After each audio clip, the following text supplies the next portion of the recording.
Hello বন্ধুরা, এটা কি খাবার বলুন তো? সরু চাকলি পিঠে। এটা কিভাবে তৈরি করতে হয়?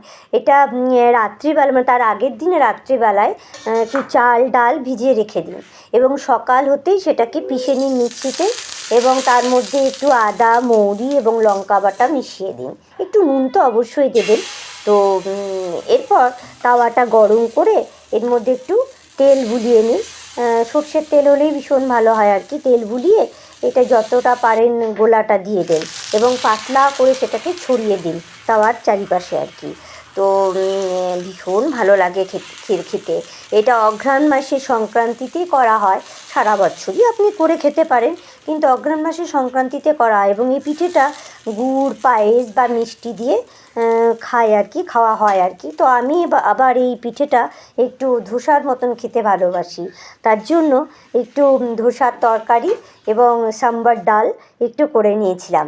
তো খেয়ে দেখলাম, ওফো, দুর্দান্ত হয়েছে খেতে।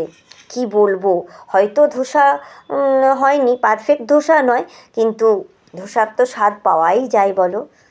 তো এইভাবেই ঘরোয়াভাবে ধোসার স্বাদ নিতে কার না ভালো লাগে বলুন?